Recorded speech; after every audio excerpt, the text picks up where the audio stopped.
کیا مشرق وسطی ایک بڑی عالمی جنگ کے دہانے پر کھڑا ہے؟ کیا ایران نے واقعی عالمی طاقتوں کو چیلنج کر دیا ہے؟ کیا امریکہ اپنی حکمت عملی میں ناکام ہو رہا ہے یا یہ سب ایک بڑی اسٹریٹجک چال ہے؟ اور سب سے اہم سوال، کیا دنیا ایک ایسے تصادم کی طرف بڑھ رہی ہے جس کے اثرات ہر ملک تک پہنچیں گے؟ السلام علیکم، میں ہوں محمد اسد اور آپ دیکھ رہے ہیں انسائیڈ پاکستان۔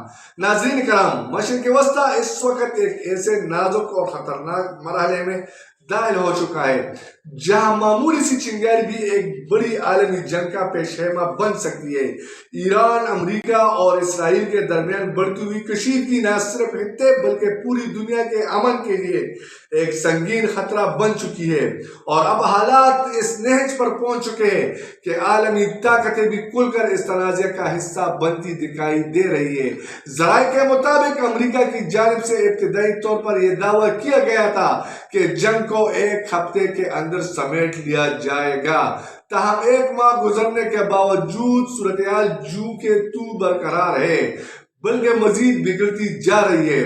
میدان میں ایران کی سخت مزاحمت، جدید حکمت عملی اور اتحادیوں کی حمایت نے امریکہ کو غیر یقینی صورتحال سے دوچار کر دیا ہے، جس کے باعث واشنگٹن کے پالیسی ساز اب واضح حکمت عملی اختیار کرنے میں مشکلات کا شکار ہے۔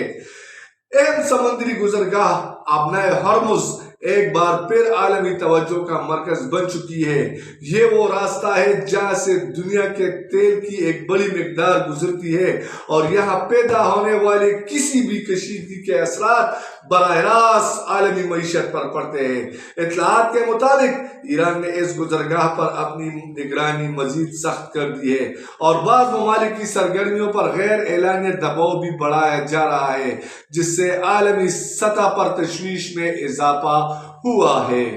اسی دوران ایک اہم سفارتی تنازعہ بھی سامنے آیا ہے۔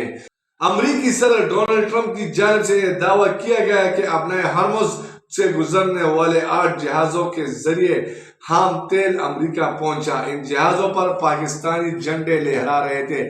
اس بیان نے نہ صرف سفارتی حلقوں میں ہلچل مچا دی ہے بلکہ اسے ایک حساس اور خطرناک الزام بھی قرار دیا جا رہا ہے۔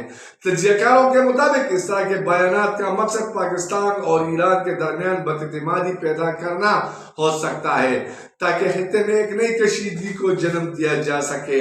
دوسری جانب ایران نے بھی واضح موقف اختیار کیا ہے کہ اس نے امریکہ کے سامنے جو شرائط رکھی تھی انہیں واشنگٹن نے غلط انداز میں پیش کیا۔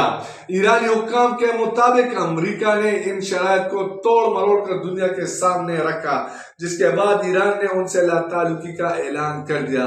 تہران کا کہنا ہے کہ وہ کسی بھی قسم کے دباؤ یا یک طرفہ شرائط کو قبول کرنے کے لیے تیار نہیں اور اپنی خود مختاری پر کوئی سمجھوتا نہیں کرے گا۔ عالمی طاقتوں کی سب بندی بھی اس تنازع کو مزید پیچیدہ بنا رہی ہے۔ روس اور چین نے کھل کر ایران کی حمایت کا اعلان کیا ہے، جس کے بعد یہ تنازع ایک بڑے عالمی ٹکراؤ کی شکل اختیار کرتا جا رہا ہے۔ ان ممالک کا موقف ہے کہ ایران کو تنہا نہیں چھوڑا جائے گا اور خطے میں طاقت کا توازن برقرار رکھا جائے گا۔ پاکستان بھی اس صورتحال میں ایک اہم کردار ادا کر رہا ہے۔ سفارتی سطح پر پاکستان کی جانب سے محتاط حکمت عملی اپنائی جا رہی ہے تاکہ کسی بھی ممکنہ تصادم سے بچا جا سکے۔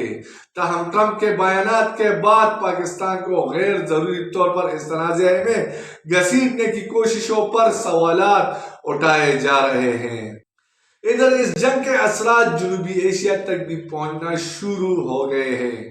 بھارت میں پیٹرول اور ڈیزل کی قلت کی اطلاعات کی خبریں سامنے آ رہی ہیں، جس کی بڑی وجہ عالمی تیل کی ترسیل میں رکاوٹ اور قیمتوں میں اضافہ بتایا جا رہا ہے۔ ماہرین کے مطابق اگر آبنائے ہرمز میں کشیدگی برقرار رہی تو بھارت سمیت کئی ممالک کو توانائی کے بحران کا سامنا کرنا پڑ سکتا ہے۔ خلیجی ممالک میں قائم امریکی فوجی اڈے بھی اب محفوظ نہیں رہے۔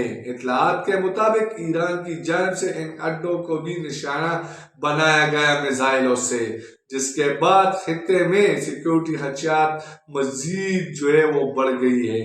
اسی طرح تل ابیب پر بھی ایران اور اس کے اتحادیوں کی جانب سے میزائل حملوں کی خبریں سامنے آئی ہے، جس سے اسرائیل میں کوہرام مچ گیا ہے اور شدید خوف و ہراس اسرائیلی عوام میں پایا جا رہا ہے۔ ذرائع کا کہنا ہے کہ امریکہ اور اسرائیل دونوں اس وقت اس جنگ سے نکلنے کے لیے راستہ تلاش کر رہے ہیں، تاہم ایران کے سخت موقف اور عالمی حمایت نے ان کے لیے صورتحال کو مزید مشکل بنا دیا ہے۔ ایران کا کہنا ہے کہ وہ کسی بھی دباؤ کے آگے جھکنے والا نہیں اور اپنے دفاع کا حق محفوظ رکھتا ہے۔